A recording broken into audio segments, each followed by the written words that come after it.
Good morning, everybody, and welcome along to our Expert Pensions webinar this morning. My name is Conor Byrne, and I've been joined here by Darren Nolan, one of our senior financial advisors in Expert Pensions. We had a great reception on our webinar last week with regards to funding the pension gap and the state of the state pension. We had a lot of really positive responses from the people who attended that webinar. And it appears that we've had a bigger uptake on this webinar again this week, which is excellent to see. So obviously, a lot of the people who joined us last week passed on our name and mentioned that we were talking about some really interesting stuff. So again, this is our second webinar in our series of webinars that we're hoping to bring out to financial professionals in the next few months. Today, the topic is going to be quite a topical and interesting one, I think, for a lot of you guys and general consumers out there at the moment. It's in relation to the Fair Deal Scheme and how pensions and other assets are treated in assessing the Fair Deal Scheme. Darren here beside me has extensive knowledge and worked with the Fair Deal Scheme before in the past and factoring that into financial planning. And I think it's really interesting, some of the stuff that he's going to talk about here today. Financial planning and the Fair Deal Scheme, the two of them really need to be seen to go hand in hand in terms of ongoing financial reviews, assets, whether that be pension assets or personal assets, property, cash, investments, and how they're all factored into calculating your fair deal entitlement. And then general pitfalls of the Fair Deal Scheme, do's and don'ts, which are really important for yourselves to guide your clients along.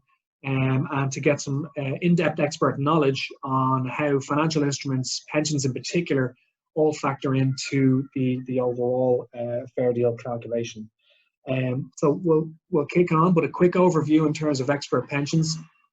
So this slide is a carryover from last week again, but it's important for us to just talk about expert pensions, where we've come from, what we want to do, and what we're trying to achieve. So Expert Pensions was, as I mentioned last week, born out of our full financial planning practice, PAX Financial Planning. We really feel that pensions as part of an overall financial plan are one of the most misunderstood and under-discussed financial products out there. People just don't generally seem to have an appropriate knowledge of pensions as they need to have. So we're quite passionate about passing that message on. We use a couple of important tools to communicate the pension discussion. Cash flow modeling, which I got a chance to demonstrate last week to a lot of our attendees. That's a massive piece in how we discuss the pension gap and how people's finances all factor in. And as well as that, the tools that we use, we pride ourselves on simplicity and keeping things simple, explaining things in an easy to understand manner, but also making sure that anyone that engages with us for whatever they engage with us on fully understand at the end of it. Educating our clients and people we interact with is a massive part of what we do. We don't think we've succeeded if we don't come out at the end of our interactions with people with them fully understanding what's going on.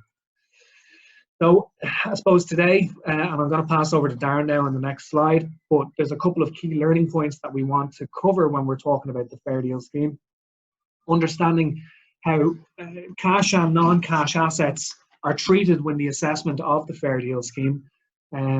Should clients transfer assets, hold them in cash, pass them to next of kins or spouses, and identifying the nursing home loan, how that's calculated, if it's needed, how it's calculated.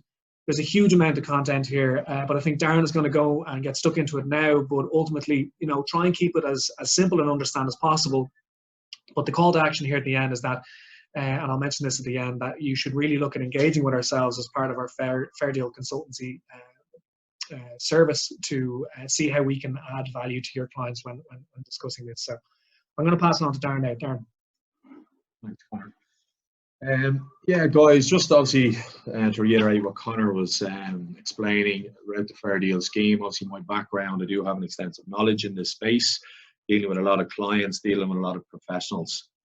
And one thing that's kind of called out for me is frustration, lack of information, lack of knowledge, and just total, I suppose, in a way, a waste of time. But because in most cases, when you're dealing with high net worth individuals, they may not be eligible for the scheme, and you've wasted 9 to 12 months down the line.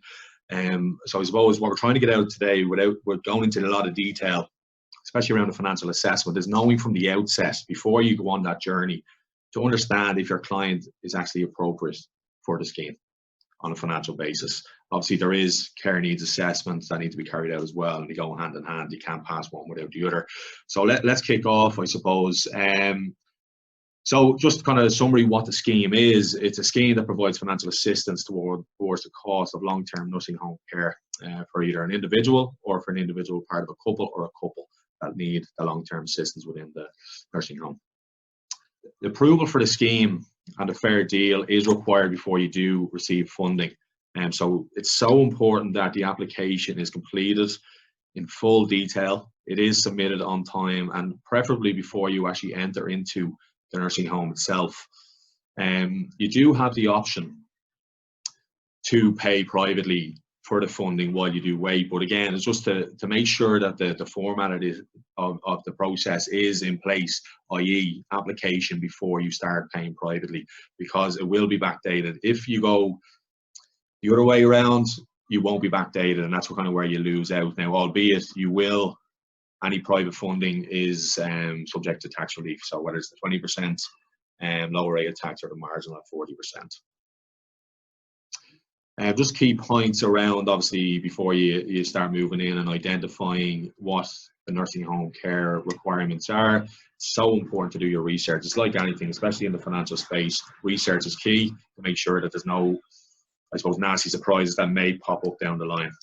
So obviously I've just highlighted a couple of key points here that should be taken into consideration. Obviously, research in the market. There is a list of approved nursing home facilities in Ireland, whether it's on a voluntary basis, a private basis, or a state basis. It's just making sure that the one is fit for purpose for your client's needs or your individual needs, because every professional might end up in this situation as well. Now, key points: you must make an appointment, obviously, to understand the selective nursing home that you've kind of picked in the regional area of the state, and to make sure that it is fit for purpose and it is able to cater for your needs. And they must have availability, i.e. have a waiting list, because I think we can all agree that there is substantial waiting list when it comes to the nursing home care. If there's no availability, you do have the option to choose temporary alternative accommodation elsewhere, with the option then to transfer back to your preferred nursing home facility. But there has to be space available, as I've called out there on the slide. It doesn't cover, and this is where there's a lot of confusion, it doesn't cover respite, convalescent or daycare facilities, and that's such an important point. I think a lot of people get caught out in that space. There's other little things around additional activities that cost additional funding, whether it's getting your hair done, whether it's therapies, treatments for your client or for your loved one. These costs need to be outlined before you enter into the nursing home, because that's where people are caught out in the long run. So I'll get into a bit more detail on the financial aspect in some time here, but you know, the additional amount that is allowable within the accessible financial circumstances, that's what that is there for, to pay for the therapy treatments, to pay for the extracurricular activities and any other costs that may come forward. And it's just so important that you do agree all costs with the nursing home that is selected before you enter in, because it's a disaster waiting to happen. So when it comes to the nursing home costs, it is a financial assessment means tested cost factor. So you can imagine if the nursing home cost on a weekly basis is $1,000 a month, or $1,000 a week, sorry, and it's deemed that you have an accessible affordability towards your contribution at $500. But it's very simple. The state pick up the tab for the other $500. So everyone is applicable at the outset to be considered for the scheme. And it's just an important note here that you don't necessarily need to have an asset to be approved for the scheme. I think that's an important factor. A lot of people believe that, oh, one must have a home or must have a business or a farm or an element of other assets out there. That's not the case. You can be a social housing tenant earning 300 quid a week. You qualify. You know, that's the no-brainer cases. It's just when it comes into a little bit more of an asset accumulation or a property accumulation, that's when you need to actually know the financial assessment rules and criteria that you may not be deemed eligible for the scheme. So the payments to the nursing homes are on a weekly basis. There is a list of them on the HSE you can download, whether it's a voluntary, private or public. They all have been agreed by the National Treatment Fund. So again, it's not a case if someone is not on the list, then it won't be covered by the nursing home scheme in the fair deal. So just to cover, I suppose, the application process from a high level. So basically we have in the step one, I've called out completing the application form. This is so important. Obviously, you need to put as much information on this form as possible to avoid any unnecessary delays. Within that assessment, obviously, you need to provide supporting documentation. Now, what does that include? It can be anything from bank statements, proof of income, any other properties that you may own. A key element of it is if you do have properties here, you can't just put down a valuation on an application form and expect that to be accepted. An independent valuation has to be carried out by an auctioneer, and there's a specific qualification that these auctioneers and estate agents must have in order to comply with the fair deal scheme when it comes to independent valuations on property assets or business assets for that matter. We move on to the next one in terms of the care needs assessment. Listen, we're not going to go into too much detail on this today. The reason being is because it has to be carried out by a medical professional or a public health nurse. So there's certain things that they do look out for. They'll obviously have a look in terms of, do you actually need the long-term nursing home care, which is obviously the first piece that they look at. Other things they look at is, can you be considered to be supported to continue living at home? So what they look at there is the ability to perform daily tasks such as dressing and washing, level of independence, cognitive functioning, which is obviously levels of attention, memory, learning and language. And it's also look at your everyday activities like your bathing, shopping, dressing, moving around, and it's just obviously that's part of it. And if you're not accepted under that step, if you want to call it, as part of the process, you can't move forward. So there is a process here that is quite strict, but again, as long as you have the right people around you, going through whatever you need to go through and getting things signed off as you move along. I suppose there may be a case where you do not qualify for the nursing home care because they don't deem you requiring long-term nursing home care. So I suppose if you do not qualify for the long-term nursing home care, you must wait 6 months before you can apply again. If there is a change to your health or your circumstances, you can apply before the 6-month waiting period ends. So it's just important little factors there to be aware of. As we move down into the financial assessment aspect of it, which I'll go into a little bit more detail, so I'm just going to take a snippet of this. It's basically just kind of identifying that you have been approved, whether it's on a waiting list or whether it's I suppose, an immediate insertion into the nursing home facility. It's identifying what the monthly or the weekly payment is and how much you are deemed accessible in terms of your contribution. Obviously, if there is any difference, the state pick up the tab on that difference. The ancillary state support is optional. And again, this is a follow-on from the financial assessment. I do recommend that when you're going through the financial assessment, you do apply for the ancillary state support from the outset. It just speeds up the process. If you are eligible for the ancillary state support, it's a mortgage, basically, in a simple way to explain that step. I think the biggest thing here is that if you don't have an asset that is mortgage free or unencumbered and must have clean title, you cannot apply for ancillary state support. That's a key factor there, and one where I've seen people go through the process and actually wasted a lot of time and energy and got valuations on other aspects carried out, and it's just money down the drain, if you want to call it that. So we'll just move on and start going through the application process. Just 4 key points that I've highlighted here in respect to the do's and the don'ts of the scheme. So do apply for the nursing home loan when you apply for the fair deal funding. You do not need to accept the nursing home loan. So that's the ancillary state support that I was referring to on a previous slide. It is optional. You don't have to go for it whether you have assets or not. Do request a financial review, and this is where I see a lot of people caught out. I suppose the reason why I'm saying this, especially after 3 years, when assets that are subject to the 3-year cap are no longer accessible. So if you can imagine that you've got a family home unencumbered that is in the accessible income at, on a single basis, a 7.5% over that 3-year basis, 7.5 on an annual, which equates to 22.5. I'll go into a bit more detail. This is probably, it's a lot of detail, a lot of figures, but I'll explain it very clearly as we move on.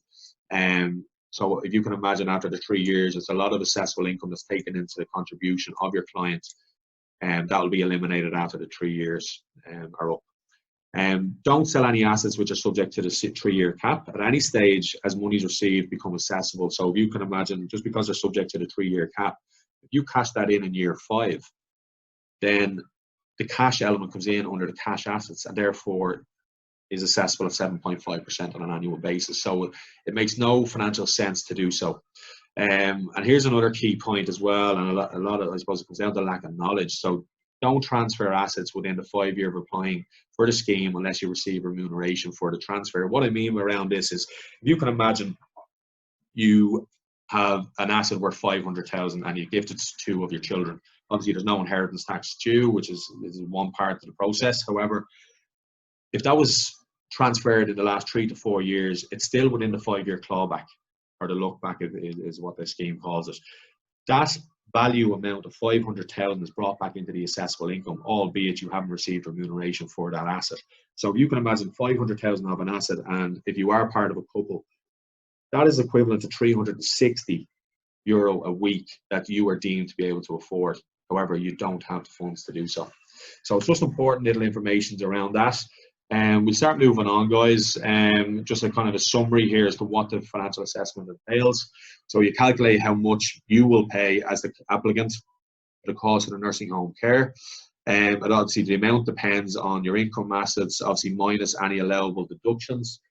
There is a lot of allowable deductions in the scheme, so it's not a case where there's a lot of, whether it comes to income tax, whether it comes to, I suppose, maintenance to individuals in third level education or under in secondary level education. So you got health expenses, so GP visits, prescription charges, medicine costs, medication, are allowable deductions, and so they have to be taken into consideration. Maintenance payments to other people, interest on your home as well, which is a lot of people aren't aware of. They're kind of the key pieces that should be called out here when it comes to the allowable deductions, because if you can reduce your income or your assessable income, then it's going to cost you less. And the best way I summarize this, the less money you have or the less financial position you're in, the more the state pay, and vice versa. The more assets, the more affordability that you have, then the state pay less. And in some respects, you may not qualify for the scheme at all, which I'll actually get into a bit more later on as the slides go on.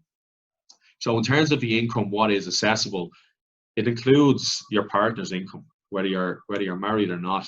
If you form part of a couple, and you are deemed in a civil relationship. It doesn't include any relatives, any children's income that may be still living at home. And I suppose the nursing home costs are approved, have no impact on how much you're going to pay. So as I said, there is a list on the HSE website outlining multiple nursing home facilities, and the costs are outlined on a weekly basis. So feel free to check out the website, go in and have a look, especially in the regional locations that might be applicable to you or your clients. I think the key message here is obviously no one can pay more than the total cost of the nursing home care. So if it's $1,000 a week and you're deemed to have affordability to pay $1,000, then you don't qualify, but you can only pay $1,000. Or if you have a deemed assessable income of $1,200, you also don't qualify, but you need to pay that yourself as well. So the max is the cost of the nursing home, which are approved as earlier outlined. When it comes to the income, so on a single basis, so if you're earning $1,000 a month or $1,000 a week, it's assessed at 80%. So 80% of that 1,000 is 800. It goes in under the assessable income. If you're form part of a couple, it's 40%. Then as we move on into whether it's cash assets or non-cash assets, obviously I've outlined a couple of different descriptions. So whether it's savings, stocks, shares, investments, ARFs, annuities as part of the income, and then obviously assets, business assets such as land, farmlands, any businesses in general. They're all kind of on a single basis assessed at 7.5% on an annual basis, or if you form part of a couple, it's 3.75. I suppose there is an allowable deduction. So when it comes to the first 36,000, if you are a single individual, it is excluded. So for example, if you have cash assets of 100,000, the first 36 is exempt, or if you form part of a couple, the first 72,000 is exempt from the calculation. So as we start moving on, I suppose if you do avail of the fair deal ancillary state support, which is informally a loan, obviously with clean title, they must get first charge on the property. You can never pay more than 22.5% on a single basis if you form part of a couple, and 11.5, or sorry, if you form part of a couple, it's 11.25, whether the couple one remains in it or not. Now, farmlands and businesses can also be extended into this 3-year cap rule as well, which I'll get into in a couple of slides. But I think one of the key pieces of information, and I don't think a lot of people are aware of this, so if you can imagine, you can see the asterisk there on the slide at the bottom, so applications made prior to 25th of July 2013, the cap is 15% from a single basis and 7.5 on a couple basis. Now, why am I calling this out? Because I suppose this is 7 years old. If someone has chosen to defer the payment, so if you can imagine a loved one or an applicant was in the nursing home 2010, then they would have been subject to the 15%. So that's 5% on an annual basis, or if you form part of the couple, it's a 2.5% per annum, as opposed to what it is now, which is 7.5% or 3.75 if you form part of a couple. So it's just, that's really more applicable for deferral cases where you defer back the payment of the loan. So just again, what is involved in the financial assessments? Obviously, it's everything in respect of income. So that's obviously your earnings, your pensionable income, whether it's annuities or the state pension, social welfare, rental income, etc. Cash assets, you know, it's anything got to do with anything that's in your bank, anything that you have physical, I suppose, access to. However, there is a 5-year look back on whether it's assets or non-cash assets in the form of property or businesses. So just be mindful of that. And then obviously a separate notification around the pensions, how ARFs are treated, and how annuities are treated as well, which we'll go into a bit more detail.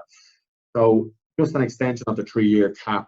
Not only is it applicable to the family home, it also extends to businesses and farms on the basis that they do meet all 3 conditions that are outlined on that slide. So they have to have suffered a sudden illness or disability which causes them to need long-term care. They or the partner ran the farm or the business up until the time of the incident, and a family successor certifies that he or she will continue the management of the farm or the business on an ongoing basis. So if you only qualify for 1 or 2 of those conditions, then the business or the farm will not qualify for the 3-year cap. It must be all 3. So just a notation around the ancillary state support, which in effect is a nursing home loan. Just obviously to reiterate what I mentioned previously, you must have an asset in Ireland, and there cannot be a mortgage associated to this particular asset. And so basically no title, no clean title, you will not qualify for this loan. There is obviously different options, a deferral period where you can pay back. So you can pay back the loan at any stage. You don't need to wait until the 3 years or beyond. You can pay it during your lifetime or not pay it during your lifetime. It is collected upon the estate upon the applicant's death. If your partner is still living at home after your death, then obviously they can apply for the deferral. This also extends to other parts of the family members that might be living in the premises. So it could be your child that's under age 21. Or your child if their assets do not exceed 36,000, or a sibling if their assets don't exceed 36,000.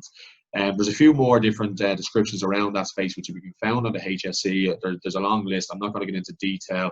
However, if it is a case outside of your spouse or your partner that is looking for a deferral of the payment, they must satisfy 2 conditions, which are the house must be their only residence, and they must have lived in the house for not less than 3 years preceding the original application for the nursing home loan, and also that they must have not any interest in any other property. Okay, so basically if there is any change in circumstances, whether it's financial changes, whether it's debt, or whether it is a sale of assets or bankruptcy, you need to notify the NHSS within 10 days. And this also, I suppose at the bottom here, we've got, if someone is still in care and they were to pass away, you have 12 months to repay back the loan. Interest will be applied, the consumer price index rate, from the date of the incident, And as long as you, from experience, as long as you pay back the loan within the agreed timelines, interest in most cases is waived. As I said, it's 6 months from the sale of or transfer of an asset or being declared bankrupt. Again, I've outlined, I'm not going to get into detail here. There's a lot of conditions there, a lot of different descriptions as to who can qualify for the deferment of the paying back of the nursing home loan. Obviously, you can review that in your own time. I've covered most of it at this stage. So I suppose let's get in. I think the best way to understand this scheme is just to get into the case studies. It becomes a lot more clearer. So we'll start off with John. He's 70 years of age, single, and is retired. From looking at his financial assessment, we have identified that he has income there, the state pension of $248.30 per week. He has annuity income of $1,200 per month. In respect of his cash assets, he has what has he got? Bank deposit 60,000, credit union 10, and Apple shares 7.5. And then he's got his family home, which is unencumbered, with a valuation of 350,000. Now, John has been approved for a nursing home facility at 2,200 per week. Upon further investigation within his financial assessment, I realised that John gifted an investment property worth 200,000 to his daughter 3 years ago. Now, John didn't realise that there was any issue with this or think there would be any repercussions in respect of moving forward through the Fair Deal scheme. However, going back to what I mentioned earlier in the slides, the 5-year look back, that's going to be captured in there. So he's gifted a €200 worth of an asset and received nothing in return. However, the 200 grand of a value is going to be captured at 7.5%, which I'll explain now in this calculation. So we can see at the top, weekly cost 2,200. His total income is 52522, and it's 80% of the 52522, which equates to 420.18. In respect of his overall cash assets, it's 41,500, which is subject to 7.5%. On a weekly basis, that equates to 59.86. In respect of the non-cash assets, he obviously has outlined that he does at the family home with 350,000. That's subject to the 7.5. And obviously, what he did give to his daughter 3 years ago is captured in the 5-year look back. That also must be brought in for the assessable purposes, which is also subject at 7.5%. You can see just kind of cropping back up there to the bank deposit. The first 36,000 on an individual basis has been excluded, so obviously reducing down the bank deposit assessable figure to 24 from 60. So obviously that's I suppose going to reduce his assessable contribution. So in an overall perspective, John is deemed to have a contribution availability of 1,273.30, where the state will pick up the balance of 926.70. Now you can kind of see that John really only has income here of 525.22 a week when he's deemed accessible to pay 1273.30 per week. So there's a big difference here. So what are his two options? So we can use the income and the savings to fund the contribution. However, over time, the funds, whether it's the credit union, he's going to run out very, very quickly. However, you can avail of the tax relief of 20%, reducing down that weekly net cost to 1,018.64. I don't think that's a feasible option. It is an option, but it only gets a long-term feasible option. The one I'd be kind of directing this client or applicant towards would be option 2, which is obviously using his state pension, the annuity income, and obviously availing of the tax relief, which is a net cost of $420.18 a week. Availing then of the ancillary state support loan option to cover the cost of the PPR, which is the principal private residence equivalent, which is $504.81. Now, unfortunately, the ancillary state support contribution is not subject to tax relief, so that has to be excluded. You need to take the full amount into consideration there. That still leaves a balance there of $243.27. Must be funded from his savings. That is probably more feasible on a long-term basis. I suppose you can imagine that the length of time someone remains, the average length of time someone remains in a nursing home is it's 3.1 years. So, I think that's feasible on a long-term basis. We'll move into the next case study. Mary, age 68, married and retired. She has been approved for nursing home care at $1,500 per week. She has income of $248.30. Her husband's net salary of $3.5 grand a month is taken into consideration purposes. The bank deposit of $150,000. She does have a family home with her husband. for 500 grand, and she also has an approved retirement fund worth 300,000. Now, Mary's husband is 60 in full-time employment, earning 3.5 grand a month. He does not have a pension of his own.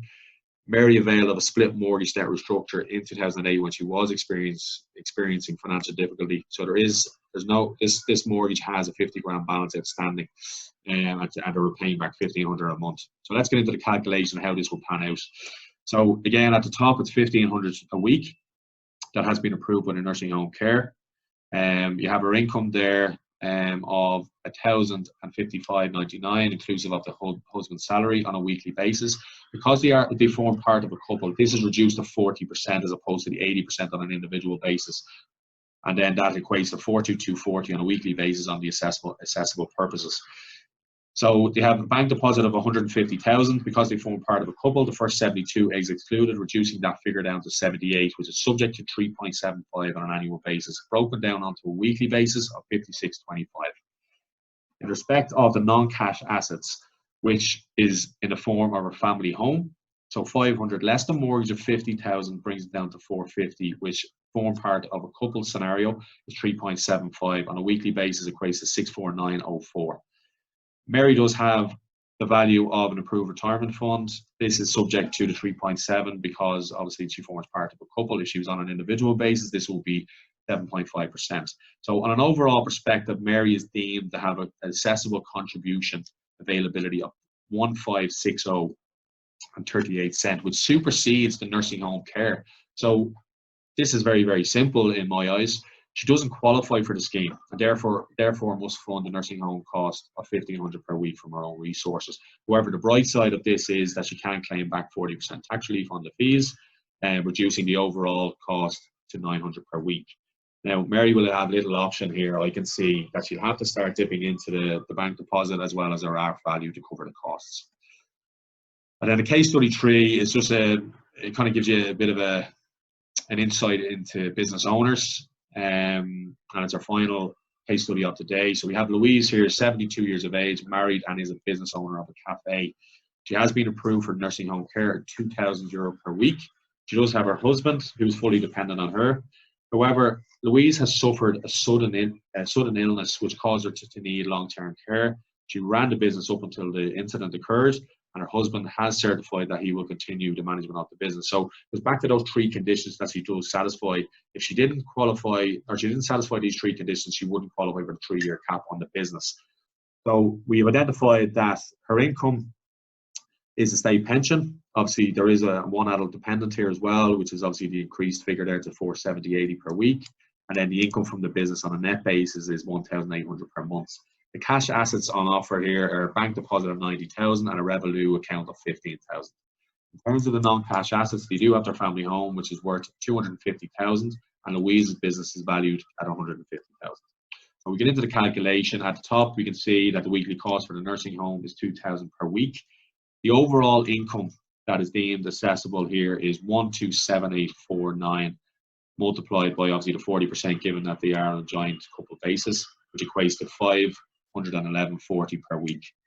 The first 72 of the 90 bank deposit is excluded, leaving 18,000 plus their 15 Revolut account, which equates to 33,000 at 3.75, and broken down onto a weekly basis, equates to €23.80.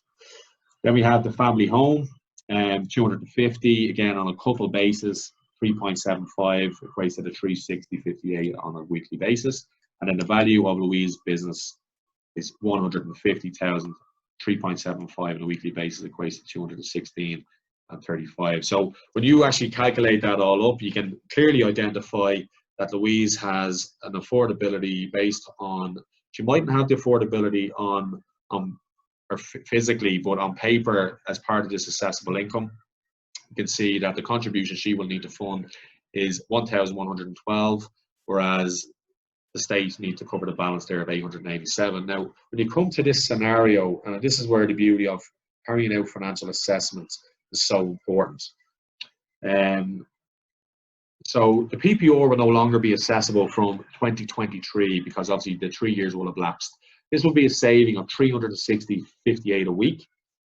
And then obviously given the unexpected illness of Louise needing long-term nursing home care, the business value will also no longer be accessible from 2023, saving $216.35 a week, which is an overall saving of $576.93 a week, whereby the state will actually cover the cost of that after the 3-year period.